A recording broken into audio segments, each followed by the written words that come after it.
Bottom-tier companies aren't allowed to speak. Just obey quietly. This man is an existing customer, Tom. He serves as the sales manager at our client company. Today, he found a $3 million order error and came to discuss it. Understood, I said, and then left the scene. As I stayed silent and left it alone, I got a call from a flustered Tom. My name is Steve Jones. I'm turning 43 this year. I think I've led a pretty ordinary life so far. In school, my academic performance was average, and my athletic abilities were also normal. Although I didn't have any outstanding talents, I got into a regular university and joined a small company after graduation. The job hunt was somewhat challenging, but things have been smooth since joining the company. After joining, I was assigned to the sales department. I've been working at company for 21 years, learning a lot from my seniors. Currently, as a middle manager, I'm caught between my boss and my subordinates, so it's not stress-free. Still, I must be grateful for the busy days. This is an important time for me to further enhance my expertise. I need to manage how I want to grow and what I should do next. I believe this is the most critical period of my life, and then the incident happened. It started when a senior who had taught me the ropes since I was a newbie suddenly quit. Even after I became capable at work, this wonderful person listened to my complaints and was my role model. We had just gone out for drinks recently, yet he suddenly disappeared. I wasn't told the detailed reason, only that he couldn't continue working due to mental strain. Indeed, he had mentioned severe dark circles under his eyes and lack of appetite a while back. Perhaps those were the early signs. However, our company is relatively good, and the human relations should not be bad. Why did my senior become mentally exhausted then? There's no point in thinking about it now, but I regret not taking any action. Maybe he would still be here if I had. And with the senior gone, I have to fill in the gaps for the projects he was handling. There aren't too many, and I am only taking over one. The client is Company B, a major corporation. I was surprised when my senior first secured a deal with Company B. But thinking back, maybe he hadn't been well since then. Anyway, today is the day my boss and I go to Company B. Normally, I would go alone, but since this is the first handover, my boss is coming too. Excuse me, I said as we entered the room we were shown to at Company B. A well-built man was sitting alone on the sofa. So you're the new representative, come in. My name is Steve Jones. Nice to meet you. I'm Tom. I'm glad you seem like a nice person. Tom, as he introduced himself, is the sales manager at the client company. He has a reputation for being quite capable, so I was on guard, but he had a lovely smile. The discussions that day were held in a calm atmosphere, and it seemed I could handle the current project without issues. Glad he seems like a nice person. Well, I'll be going ahead. As soon as we finished talking with Tom and left Company B, my boss quickly walked away. My boss is always busy, so he usually can't accompany me. However, today, since our client was the major company, B, he probably forced some time open. Before leaving, I looked up at Company B's building and made a firm decision. It's fine for now since we have an ongoing contract, but there's no guarantee it will continue. It's no exaggeration to say it depends on my abilities. This is a project I inherited from a respected senior. I absolutely must protect it. That's what I thought. But an incident occurred the next time I visited Company B. I'm sorry for being late. You're late. How long were you planning to make me wait? 2 weeks after the first visit, Tom said he wanted to discuss the contract directly and suddenly called me in. That morning, I had to quickly adjust my schedule because of the sudden summons. But the train was delayed, and I ended up being about 5 minutes late for our meeting time. Tom apparently couldn't forgive those few minutes of lateness. I deeply apologize. It may sound like an excuse, but the train was delayed. That's none of my concern. You could have used a taxi, even if you had to pay out of pocket. You're right. I'm very sorry. At our company, we generally can't claim taxi expenses. It's different if a client is with us, but taking a taxi alone is out of the question. So, we usually travel by train, but I truly wished I had taken a taxi that day. Well, fine, about this contract. Can't you lower the price a bit? I believe my predecessor explained this, but we can't reduce it any further. I heard other places can deliver for a cheaper price. It seems Tom called me in for a price negotiation. But we had already completed the contract at the price my senior proposed. So why bring this up now? Moreover, is this something that requires calling me in directly? These questions came to mind, but I couldn't ask directly. I'm terribly sorry, our company would really like to lower the price, but with that attitude, I'll have to reconsider continuing our contract. Please, somehow. If you can't lower the price, then leave. Go home today. In the end, I was kicked out of Company B after only about 10 minutes. After that, I was going about my usual routine without any particular issues, when I noticed a suspicious piece of paper on my desk. What is this? I muttered to myself and picked up the paper. It read, "Beware of a man named Tom. He ruined me," along with my senior's name. Tom. Is this about Tom from Company B? Is something wrong? No, it's nothing. Don't worry about it. My subordinate, sitting at the desk opposite me, asked out of concern, probably because I had such a puzzled expression. I responded with a smile at that moment, but the sense of unease wouldn't go away. My senior had said he quit because of mental strain. Could it be that Tom did something to him? But for now, he just seems like a slightly annoying person, not someone causing major stress. As I was thinking this, I got another call from Tom. When are you going to deliver what I asked for last time? Apparently, he wanted the ordered product quickly. The delivery date is still a month away. We can't deliver it right now. You're really useless. We're a major company, you know. Why can't you follow my instructions? I'm sorry, but since it's a custom order, it takes time. The order from Company B was custom made, taking more time and costing more than usual. Tom should have known this from the beginning, but he didn't seem satisfied.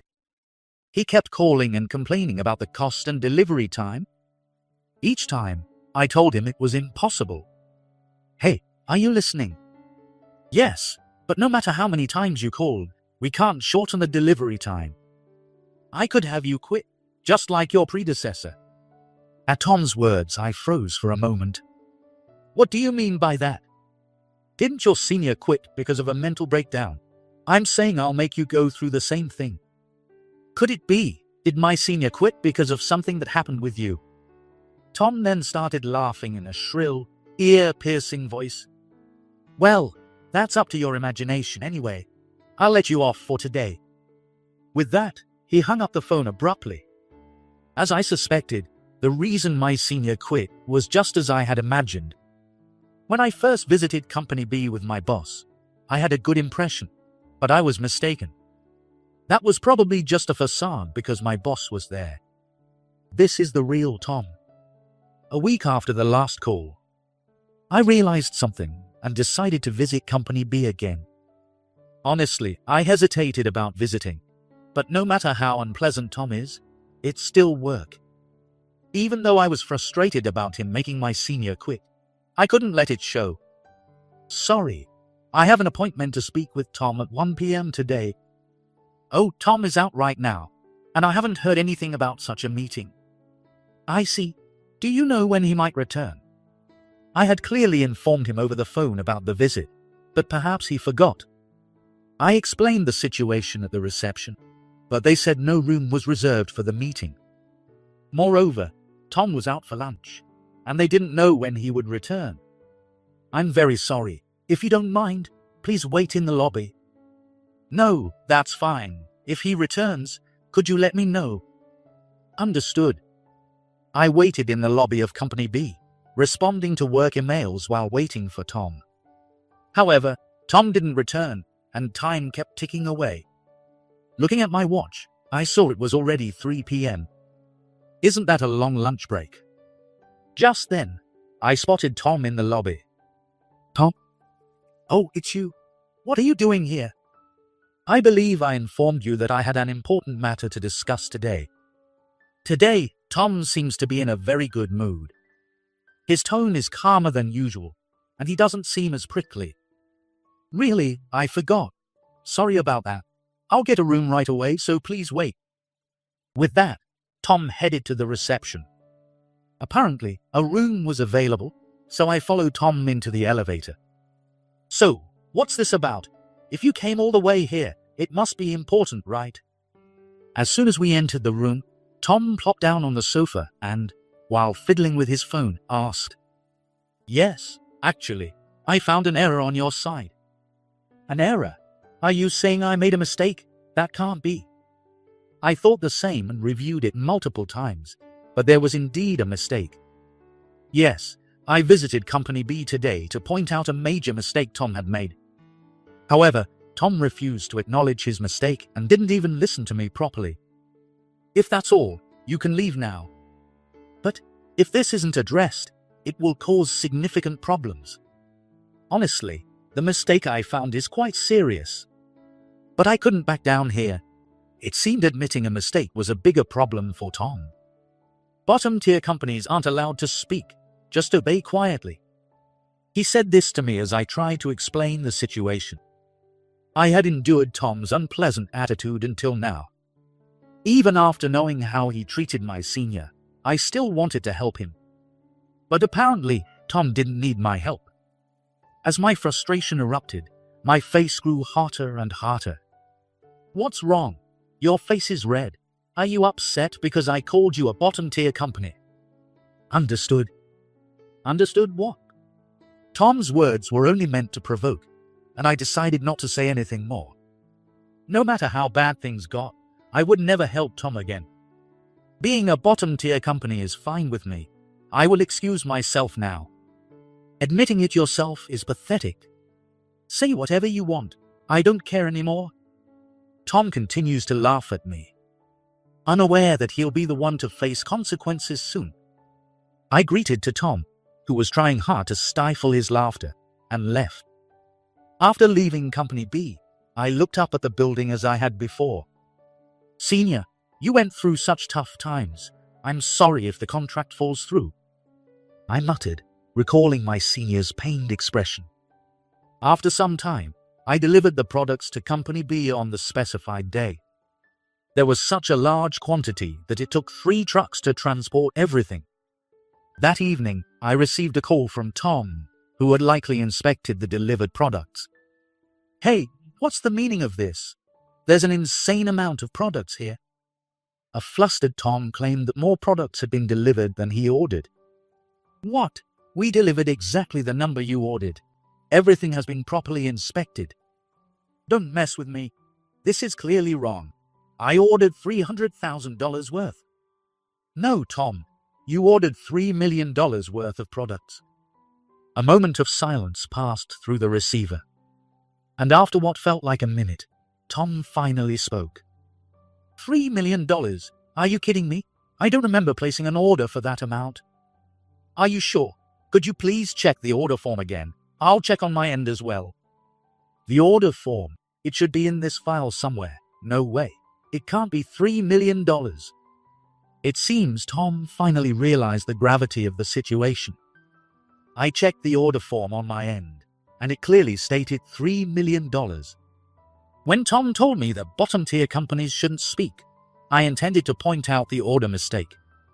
But after being told to obey quietly and feeling frustrated about my senior, I left without saying anything. Why didn't you point it out if you knew? What am I supposed to do with all these products? I came to report it to you, didn't I? You're the one who told me to obey quietly. You're such a whiner. This is your fault. How do you plan to take responsibility? He still didn't want to admit that the order mistake was his fault. He intended to escape responsibility by blaming me. It's not my fault.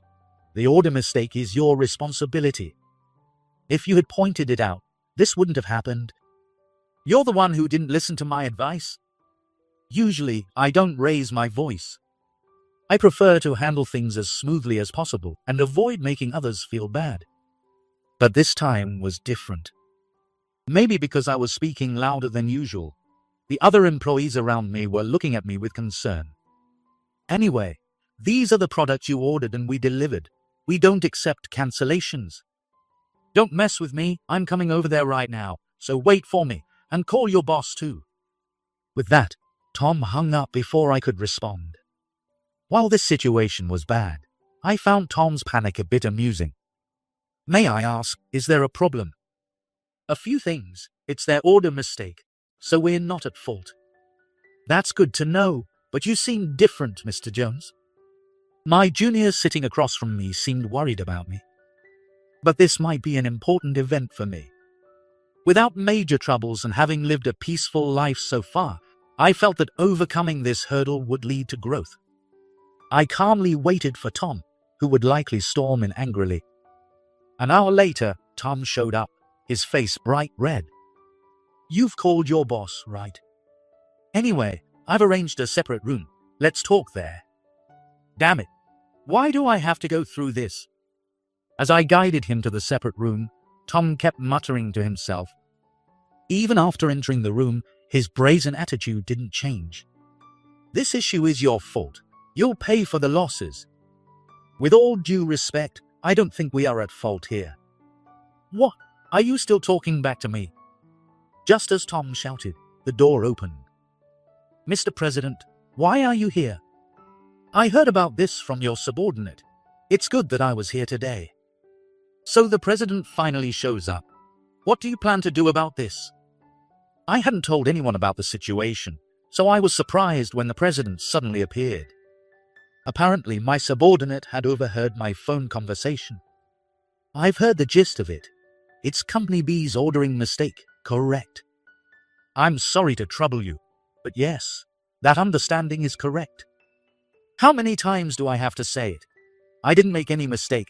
Take responsibility. Even with the president there, Tom's attitude didn't change. He was determined to make us pay for the losses. However, since we weren't at fault, there was no reason for us to pay.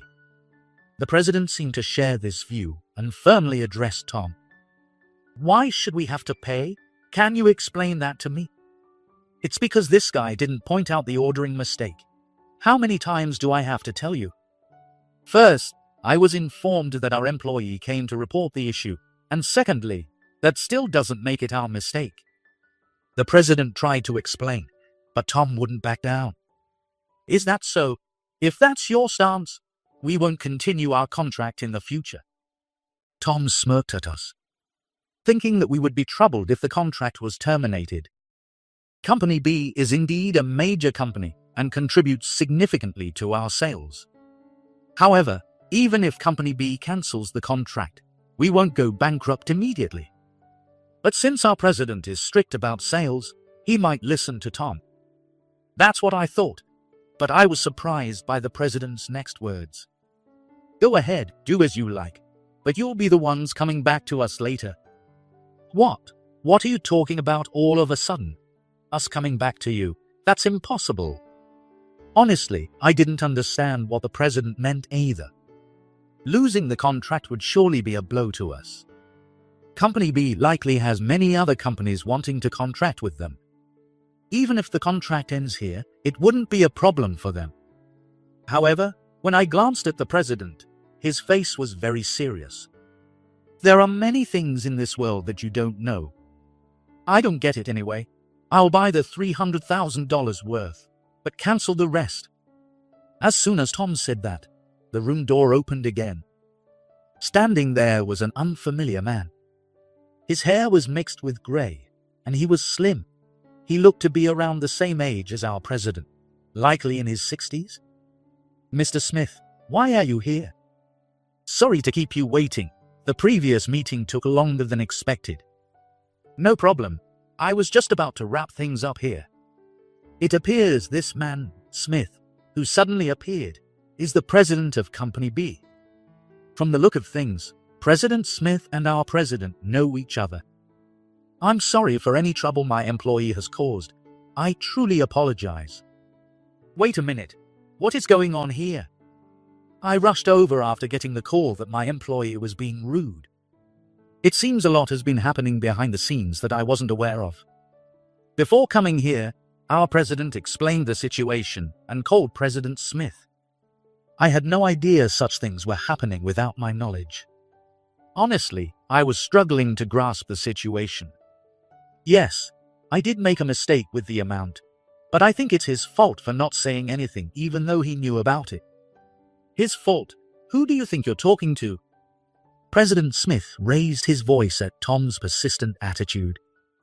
The sudden outburst made Tom's shoulders twitch in surprise. This man, Mr. Jones, is my lifesaver. He wouldn't do something like this on purpose. What do you mean by that? I was puzzled by President Smith's words. This should be our first meeting. However, as I stared at President Smith's face, a memory suddenly came to mind.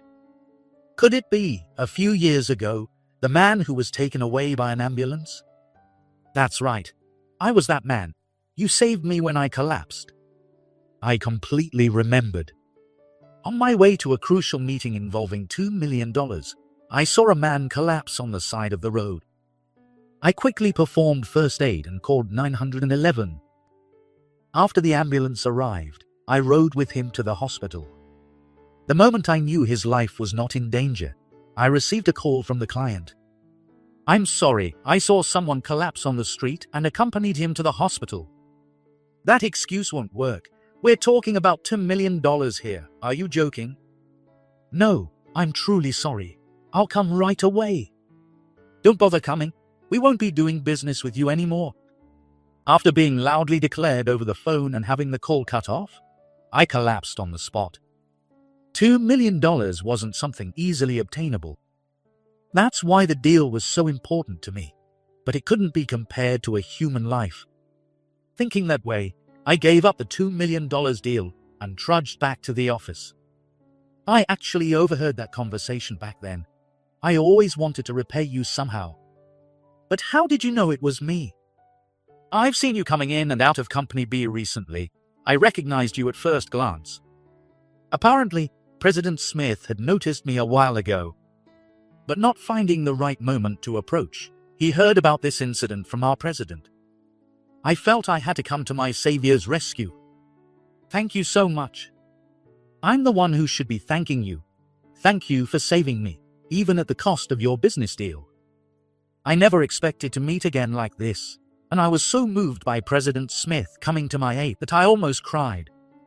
However, Tom, who was listening to our conversation, didn't seem convinced.